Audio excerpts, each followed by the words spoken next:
my dog drinking water. How convenient, you took a drink at this time.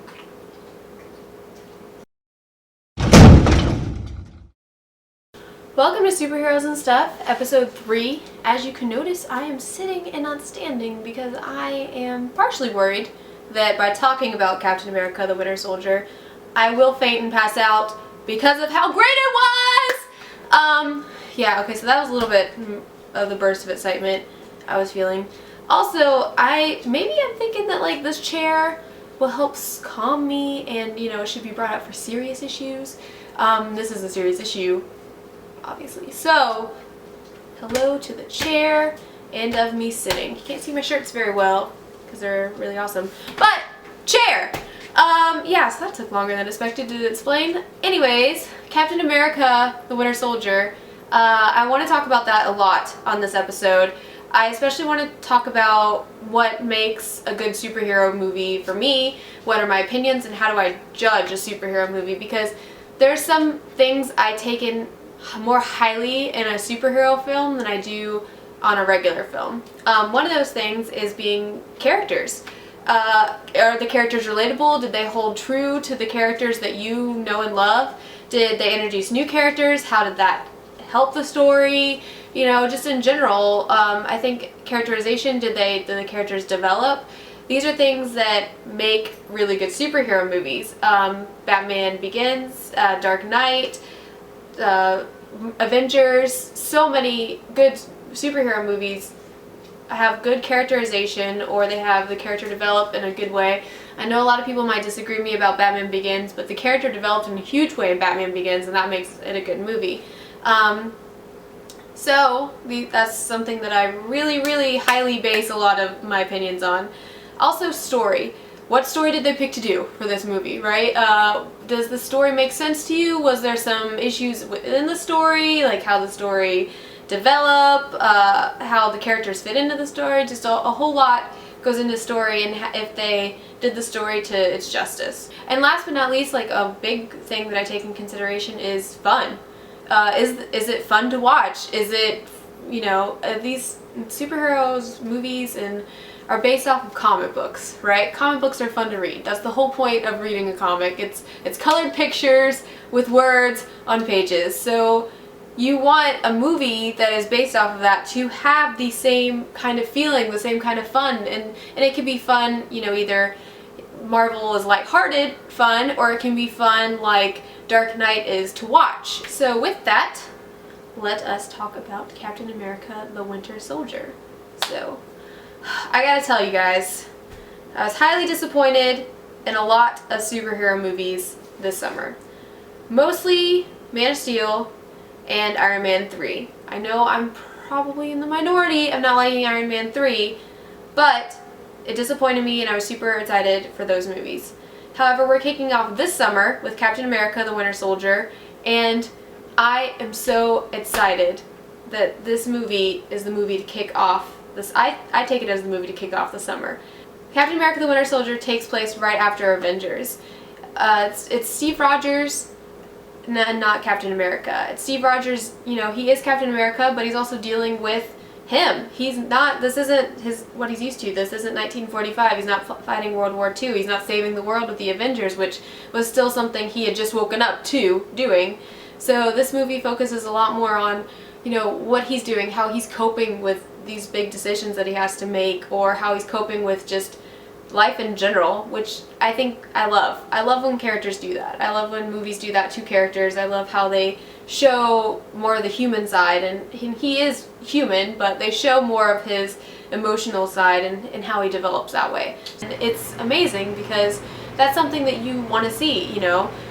With Iron Man 3, that's one of the reasons why I was so disappointed in it, is because they didn't play on how Tony's dealing with after the Avengers. Like, yes, he had some panic attacks. Yes, he had some panic attacks, and yes, but you had so much more to work with. You had drinking, you had alcohol, but that is another story to discuss at a different time, probably. But that is something that I really wish that they would have done for Iron Man 3, and I'm glad that they took this route for Captain, where they did focus on stuff that's bothering him. They did focus on how he's dealing with everyday Joe life.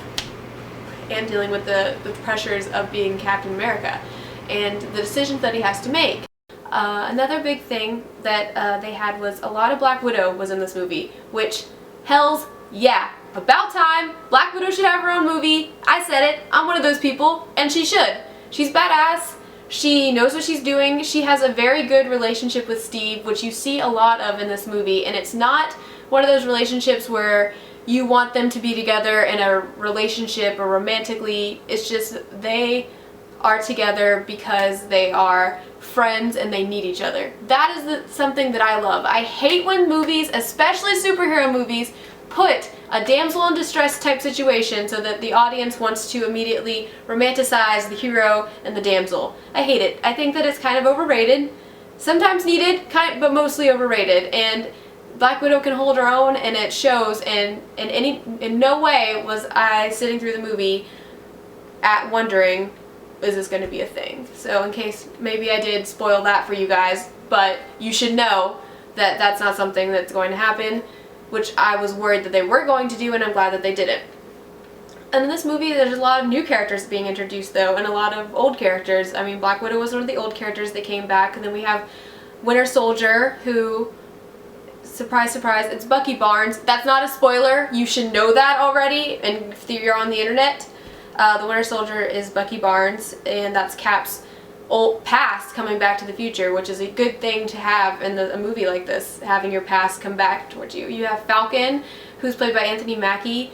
Amazing. The way they introduce Falcon is great. The way they introduce the Falcon program is great. The way they introduce Winter Soldier in the film is spectacular. And then the way they they briefly mention him. They introduce him with an action scene, which was awesome. And then they introduce him to Cap, and that was a good, it wasn't cheesy. It wasn't like, that's the Joker.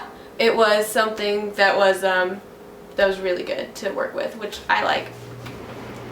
I also want to make it a point to say that not only was this movie really good, but when you leave this movie, if you do not feel 10,000% more patriotic about this country and America, then you're not watching the movie correctly, because I was so hyped after watching Captain America last night. I wanted to wear a flag, the American flag, on my body as a dress. For those of you who are thinking otherwise, I wanted to wear it as a dress, and I just wanted to show so much, ride off on a bald eagle, as my co-host would say. Okay, so go watch Captain America. Now, for those of you who have watched Captain America, I want to do something a little bit special for you guys, because you watched an opening weekend, and that makes my heart filled with joy. This is the spoiler zone, so everyone who has not seen it, get out now! Get out! Spoilers alert, I guess.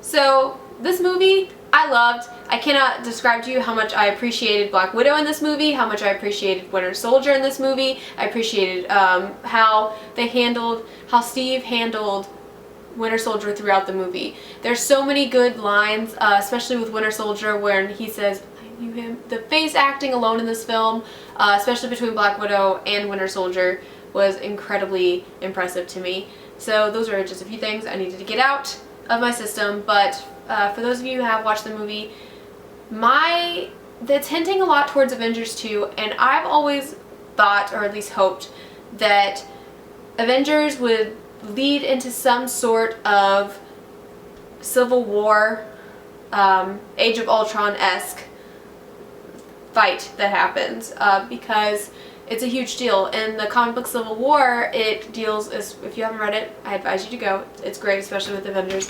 It has the government wanting all superheroes to be registered under them, and be in control of the superheroes. It's basically announcing their identities to everyone publicly, so that way no one would be inclined to question who these superheroes were and what gave them the right. Now, at the end of Captain America, S.H.I.E.L.D. is gone. S.H.I.E.L.D. is disbanded, which means that you see CIA, FBI, all these different agencies taking over and talking and talking and dealing with things that happened, like Black Widow and her case file being leaked and how big that is. She's an assassin. I mean, how are they going to deal with that? That's a huge deal because it just means that the government is wanting to take these things into their own hands. So I am hoping and that underneath the Avengers 2, you know, Age of Ultron, that there is also some sort of tension between the Avengers and the government, or Tony Stark and Steve Rogers, because that's a huge deal and that's really interesting, especially character-wise. I think Joss is one of those who he wants to do something like that, and I think he wanted to do it for a while, but unable to get the rights for Fantastic Four or Spider-Man, he might just go about it his own way, which will be really interesting. Some people may disagree with me on this, but that's something that I can only hope for that will happen in the Marvel Universe, or that they will do. I'm also at the end credits of Avengers. There was the clip of Quicksilver and Scarlet Witch. They're going a different route with that too, because they can't say, oh, Magneto's kids, because of Fox's rights to X-Men. Why can't they all just get along? But, so they're going the Scepter way with that one, which is really weird. I actually had, you know, to sit here and think, like, how did they get a hold of that? And does that make sense? I think it does make sense. I really should go back and rewatch Avengers for this, because even though I've seen it a bunch of times, somehow that was a little weird to me. However, Quicksilver and Scarlet Witch being in this film, or being in Avengers 2, there have already been talks that, you know, the Avengers aren't going to like them as soon as they get there. The next Marvel movie that is coming out is Guardians of the Galaxy in August. So much to look forward to!